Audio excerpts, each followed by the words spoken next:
One of Trump's top officials just sounded the alarm. I'll show you what he said and why it's a massive warning for the U.S. economy. Plus, tonight's show is brought to you by Cingulate. You can find them on the NASDAQ and the symbol CING. And they were recently highlighted by Stonegate Capital Partners for their innovative ADHD treatment pipeline that is poised to transform mental health solutions. And something that's poised to transform your trading account, well, it's their stock. Right now, it is rallying out of a bullish flag pattern. This is one trade you don't want to miss. Stay tuned to the end of the show or check out the pinned comment or description for more information. Now let's turn to Bloomberg because I want you to see what he said, because we also have some latest data on the U.S. economy, and where we're headed is not good.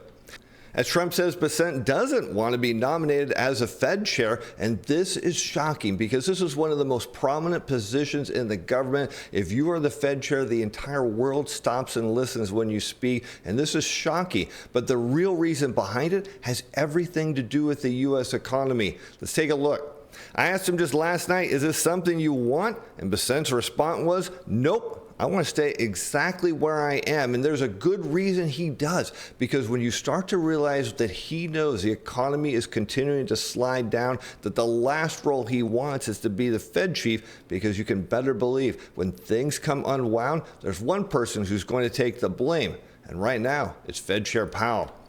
And he's doing a great job, and he wants to do what he's doing, so I just take him off. He doesn't want to do it. He likes being Treasury Secretary, and he's doing a really good job. And there's, again, a reason he wants to be Treasury Secretary, because he doesn't want the heat. If he takes over the role of the Fed and the U.S. economy falls into a recession, or even worse, a financial crisis, he is going to be at the forefront. He doesn't want that. And again, for good reason, because when you see what just happened in the U.S. economy, you're going to understand very clearly the role he wants is one he's got. But if you want to know what a Treasury Secretary does, well, they handle economic policy. They also handle financial system oversight. Now, keep in mind, if things do blow up, they don't know how to fix it. They often don't even know how the system works. Their role is to get everybody together and come up with a solution. But the real story here is he has a chance to look like a hero if he falls into recession, because there's one other role that he does, and that is debt management, meaning he's going to issue lots of debt. And I want you to think back to the pandemic. What happened? We issued a lot of T-bills. That money got spent into the real economy, and things got turned around. And this is the role he wants, because he already knows that Fed Chair Powell is going to take a lot of heat over this, and he doesn't want to inherit the mess that everybody's going to realize has everything to do with the decisions of the Fed. But something that could be a huge win for you, that is a stock for our sponsor of today's show, Cingulate. You can find it on the NASDAQ and the symbol CING, and we ran this through our new trading program, and it put a buy signal on a trend pullback strategy, Fibonacci retracement, and our own Metre strategy. I want you to check a look at this chart, because right now it's breaking out of this bull flag pattern, and it means there's a lot of upside potential. Stay tuned to the end of the show or check out the pinned comment or description for more information. So, because what does Treasury Secretary Bessent know? He knows the economy is going the wrong way, and right now we've got some of the biggest evidence that things are indeed headed down. As U.S. service activity nearly stagnates as employment contracts. Now, keep in mind, we just heard from the manufacturing sector, and while it doesn't employ a large percentage of Americans, we've made the case that where manufacturing goes, the services sector follows. Now, many people believe that the U.S. economy can be powered by the services sector, and it can drive manufacturing. But I want you to see very clearly here that that downturn in manufacturing is pulling the services sector down, just as we said it was going to do. The Institute for Supply Management's index of services declined last month to 50.1, and that means it's now just a hair over an expansion. But something you need to understand about the services sector is that number, if it's under 53 and the services sector is slowing down, which is what's exactly happening, it already means it's in a contraction. It doesn't have to actually fall under 50 to actually have the services sector contract, because when we look at what's happening on the employment side, you're going to see some very clear signs that the economy here, again, is going the wrong direction. Again, why Bessent doesn't want to be Fed chief. The employment index dropped to 46.4, contracting for the fourth time in 5 months and marking one of the lowest readings since the pandemic. Now keep in mind, what did we just see out of the manufacturing sector? The same thing happened. We had a decent headline number, but what happened is we saw a contraction in employment. This is exactly now what's happening in the services side, and this is validating exactly what we just saw in the non-farm payroll report with those downward revisions over the prior 2 months. The risk is now going forward, as you're about to see. We're going to see even more downward revisions, including last month. The group's measure of prices paid for materials and services, meanwhile, climbed to the highest since October of 2022. And why is this such a problem? Because when we look at the services sector around the world, what do we continue to see? Services companies want to raise prices. They're being pressured to. They have no choice. They're being squeezed at the margin. And what happens? Demand goes down. And so as demand goes down and companies get squeezed at the margin, I said they would end up being forced to lay off to stay in business. And again, that's exactly now what we're seeing in the data. And there's a good reason why. It's because, well, paychecks aren't keeping pace. Let's take a look at this chart of the consumer price index in blue against average weekly hours of production and non-supervisory employees in red. And it makes perfect sense why we're seeing a slowdown, because as inflation rose going into the dot-com bubble, paychecks were shrinking as workers got fewer hours. The same thing happened during the global financial crisis. We saw energy was leading the surge higher in inflation, weekly hours to the downside. People couldn't afford it, had to cut their discretionary spending, and that's what affects the services side the most. And take a look at this. Since 2021, what happened? Weekly hours have been going down. Inflation came down with it because consumers can't afford higher prices. But again, what is the major issue here for the services sector? Is they're going to be forced to raise prices. That's the real issue here. They can't continue absorbing it because they are running out of margin to do that. And what that means, of course, is just as we predicted, and again, the reason why you don't want to be Fed chief or the heir to the Fed chief in this case, it means the unemployment rate's going to rise. Let's now overlay the unemployment rate in red against the consumer price index in blue, and you can see why governments want to keep inflation under control, because every time in history you get a surge of inflation, what happens? It leads to mass layoffs. Now, if you've ever wondered why governments around the world have central banks, it's to deal with inflation. Now, you might believe in the power of central banks and their ability to contain inflation. I'm not one of those, but now you can see why governments have central banks, why inflation becomes an issue, because every time you get a spike in it, it leads to unemployment and a recession. It's called stagflation. And again, this is a dangerous sign. And continued expansion of activity in new orders index together with a slight improvement in the backlog of orders index highlight the resilience of the U.S. services sector. This is according to Steve Miller, the chair of the ISM Services Business Survey.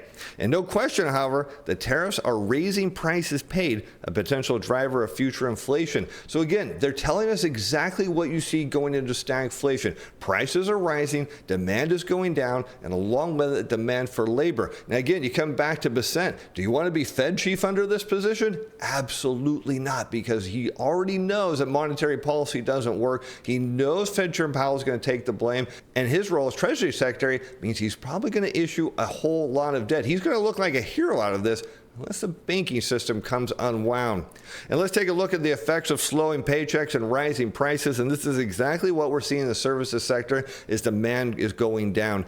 Let's overlay retail sales in red. And what do you see? Going back to the dot-com bubble, there's a deceleration of retail sales as prices rise and paychecks shrink. And you see it throughout the cycles. And this is the risk now. There is some expectation that prices are going to have to go up, that businesses can't continue to absorb them. That's what they're trying to tell us here in the prices paid data is, look, things are getting worse, and to deal with it, we're going to be forced to lay off. We're going to have to start cutting because we've cut everything else and there's nothing left.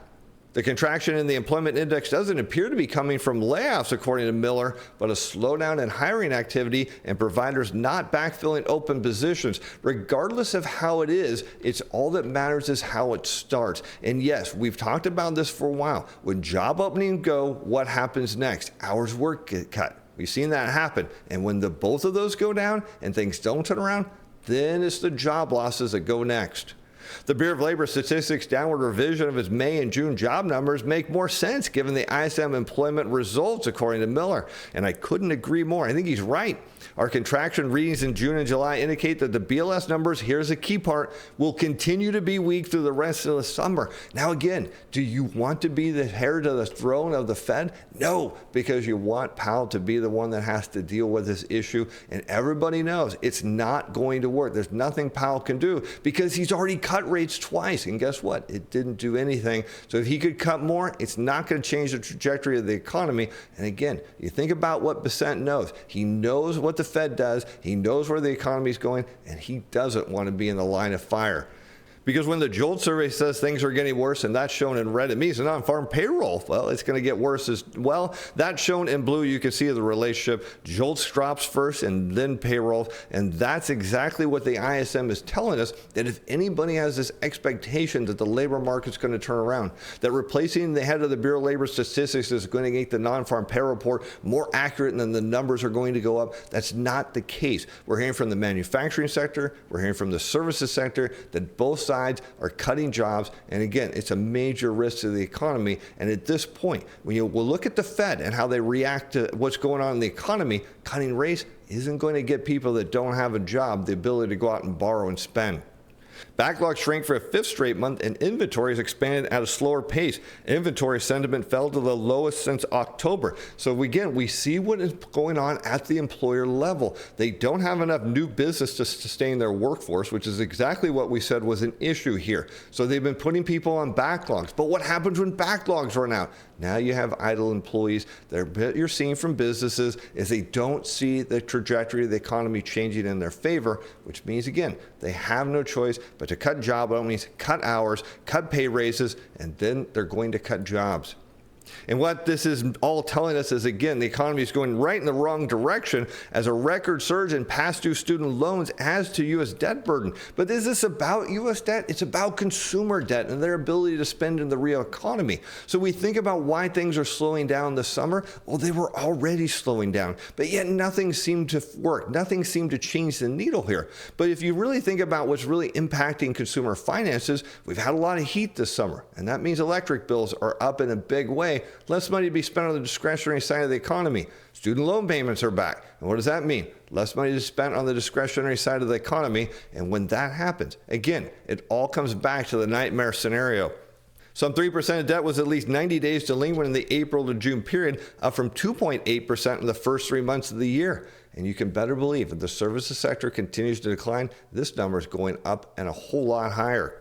The share of student loan debt entering serious delinquency was 12.9%, the highest in 21 years, suggesting that once again, the economy isn't working for people. Price growth is still too high, and the issue is, again, paychecks are shrinking. And this is all going to do is lead to a massive rise in delinquencies, could be the trigger for the next financial crisis. And alongside the surge in seriously delinquent student loans, transitions into serious delinquency for mortgage and home equity lines of credit rose slightly, while holding steady for auto loans and declining for credit card debt. So there briefly we saw auto loans and credit card debt delinquency rates rising. Now it's flowing into the housing market. Again, you think back what's happening in China. Prices are falling, people don't want to buy, and what happens next thing you know, people say, why am I going to keep paying on an upside down house? Well, that's exactly what happened during the financial crisis, and you can see we're already seeing signs again that we're headed down that path.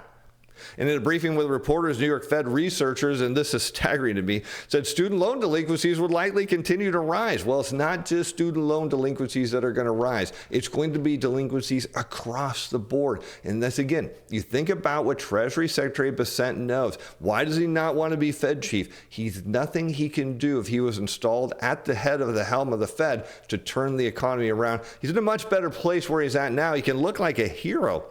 But let's take a look at the delinquency rate on all consumer loans, shown in blue, now overlaying its average weekly hours of production of non-supervisory employees in red. You see very clearly, as paychecks shrink and hours work drop, the delinquency rate rises. And that's the risk we're facing here, is in what we're seeing in the data is the delinquency rate is headed higher. And there's clear evidence that the economy isn't working for a large number of people, as recent data, and we mentioned this in a previous show, indicate middle and upper income households are increasingly falling behind on credit card and auto loan payments. And that trend raises the stakes for an economy that has come to rely more and more on consumer spending from top earners to power the expansion, again suggesting everything we know, all the data now is validating that the economy is headed in the wrong direction. And now there's even more evidence, because you know what? When people can't afford beer, well, it tells you things in the economy can't be good. And Molson Coors cuts outlook again on weak U.S. beer demand and tariffs. And beer sales fell again as Molson Coors shipped less beer in the Americas, with sales down more than 5%. The company blamed weak demand, and you're going to hear this from a lot of companies in the coming quarters, losing market share and the end of some contracts. But in the end of the day, the matter of fact is consumers are seeing their bills go up. They're dealing with higher electric costs. They're dealing with student loan payments, and they're dealing with shrinking paychecks. And this is my point. We get to a tipping point in the economy. Again, it all is very clear. Why does the percent not want to be the head of the Fed? Because he doesn't want to be the head of the Fed during a recession. He knows it's not a winning game, because the Fed is going to be powerless to stop what is coming. But something we are very bullish on, that is the stock for our sponsor today show, Cingulate. You find them on the NASDAQ, and the symbol CING. And get everything you need to know in the pinned comment and description below. Because Cingulate has caught the attention of analysts like Stonegate Capital Partners for their groundbreaking approach to ADHD and anxiety treatments. Their proprietary precision time-release platform is designed to deliver medications with unmatched precision, and Stonegate's June 2025 coverage underscores Cingulate's potential in the $22 billion U.S. ADHD market. The U.S. ADHD market is valued at over $22 billion, with the anxiety market adding another $5 billion. And Cingulate's lead candidate, CTX1301, targets ADHD, a condition impacting millions. With plans to explore out-licensing opportunities abroad, Cingulate is positioned to tap into global demand, making it a key player in these high-growth sectors. And their precision timed-release platform sets it apart by delivering medications exactly when patients need them, improving efficacy and compliance. Unlike traditional ADHD treatments that often require booster doses, PTR offers once-daily dosing with rapid onset and sustained effects, addressing critical gaps in care. And this technology holds potential for licensing to other pharma companies, creating diverse revenue streams. CTX1301 is nearing a pivotal milestone. Cingulate is on track to submit its new drug application to the FDA in mid-2025, supported by 9 clinical trials showing strong efficacy and safety. A $4.3 million FDA fee waiver in July 2025 further clears the path for a potential 2026 launch, as noted in Stonegate's report. And Cingulate's experienced leadership team with expertise from big and small pharma is complemented by a board skilled in pharmaceuticals, finance, and M&A. Their go-to-market partnership ensures scalable commercial readiness, positioning CTX1301 for strong U.S. launch and potential international expansion. With international property protection extending to at least 2035, Cingulate's inventions are secured for the long term. This exclusivity strengthens their competitive edge, ensuring sustained market presence and value creation. In 2023, Cingulate achieved a key milestone, including advanced clinical trials and securing regulatory process. Looking into 2025, the company is focused on NDA submission and commercialization preparations, making it a critical year for growth, as highlighted in Stonegate's analysis. Now let's talk about their chart setup, because this is quite incredible. What you're seeing here is what's called a bullish flag, and you can see the flagpole here, a stock price surge from the bottom of the channel all the way to the top, pulled back. That's the flag, and is now breaking out, and this thing could shoot higher. A breakout over $6.01 would send this stock soaring. You can see, based on our new trading platform, we have buy signals flagged today on their trend pullback, Fibonacci retracement, and our own Metre strategy, suggesting that Cingulate stock is poised to surge.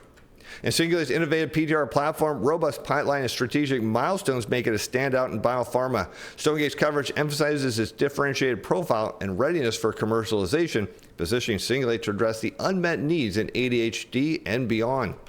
And Cingulate is a company on the cusp of transformative growth with a clear path to market and strong analyst support. Keep an eye on their progress at Cingulate.com and on the NASDAQ, a symbol CING, as they approach key milestones in 2025 and beyond. And as always, with any company we feature on our show, you're under no obligation to purchase their stock. Be sure to research before placing any trades. And with that, I'm Steve Van Metre. Thanks for watching. Thanks for being fans. Bye now.